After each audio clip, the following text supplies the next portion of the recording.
Hey everybody, it's Lost Tourist. Today we are testing out the Windsurfer for the Phantom 3 standard.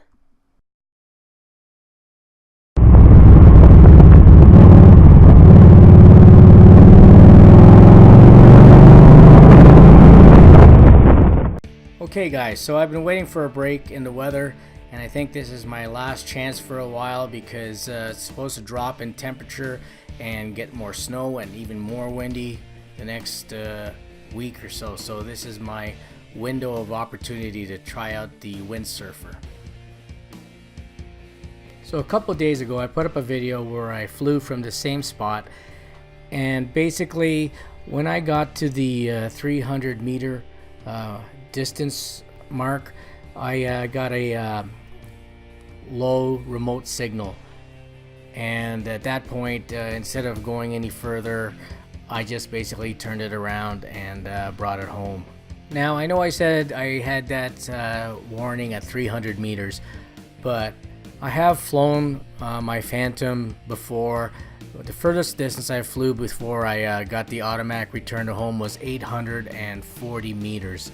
That was during the summertime, and I was able to go. I thought that was a good distance, but from time to time I have these flights where I get a warning of a weak remote signal anywhere from the 300, and sometimes, and I'll fly normally past that, but then it keeps kind of lagging, and so I just wanted to see where I first got it at this flying spot, and it was at 300, so I brought it back, even though I probably could have gone further, but I know for a fact that at 300 I got my first warning.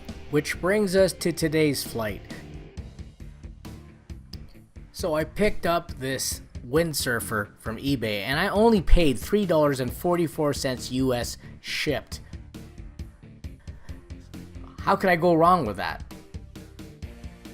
Now, one important thing I want to point out on the Windsurfer is it didn't come with any instructions because it's pretty straightforward. But one thing that they should have mentioned was that there is a very clear plastic film that sits on the metal reflector.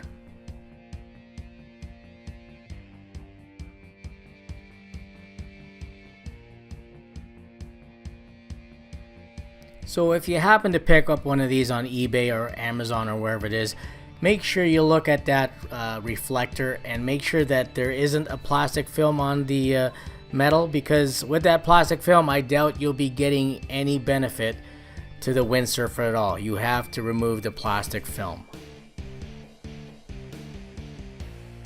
Okay, so I just hit the return to home. That's got nothing to do with the distance. I just basically was trying to I just basically lost sight of the drone, so I decided just to hit return to home. I'm trying to, one of the things I'm really having issues with whenever I fly is that I cannot see my damn display, and even when I put a sun shield on it, it doesn't seem to do much difference. And so basically I'm looking through, I didn't even bring a sunscreen today, or a sun shield today. I thought it'd be fine, and because there wasn't really any sun, but nope, I could barely see the damn screen.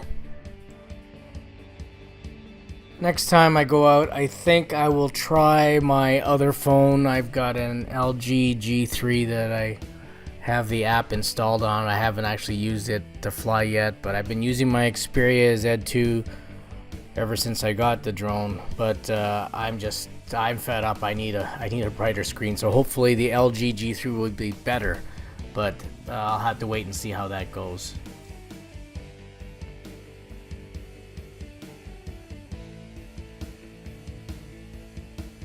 Anyway, back to the test at hand. So I've got the Windsurfer installed, and now we are heading out in basically the same direction that I flew a couple weekends ago.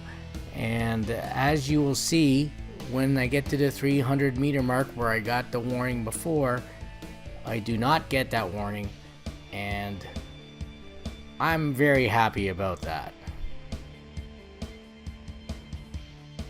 Okay, so like I said, this is just a first test of the Windsurfer, and I'm gonna have to do more tests obviously to see if I can determine what's the farthest range I can get.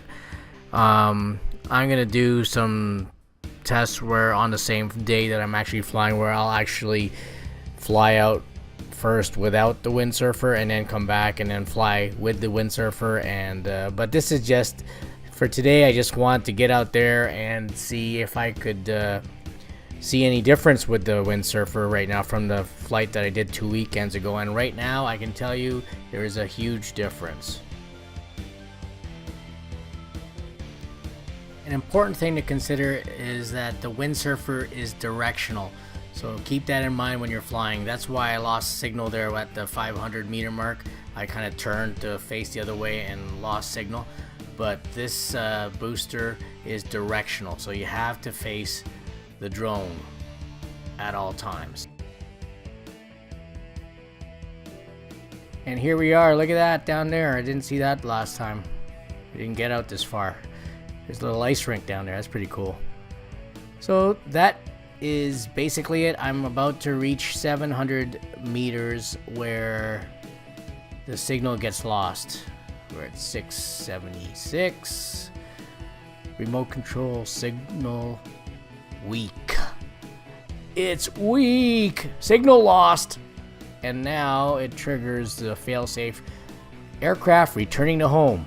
So that's 706 meters. Significant improvement from my last flight without the Windsurfer. So for $3.44 US shipped to your door, I'd say that was a pretty decent upgrade.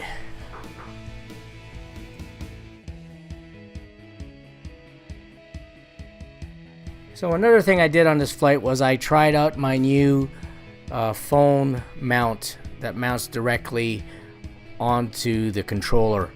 I had gone through 2 other mounts before. The stock mount that ended up breaking, I replaced that with an aluminum handled one, but then the set screw on that one stripped, so the phone just kept swinging loose. So I ended up getting one that mounts directly in the middle of the controller. Now I didn't want to drill a hole like I've seen before in some of those other ones, but I actually found one that didn't need any drilling, and I'm very happy with it. And for $6.20 US shipped to your door, that ain't a bad deal at all.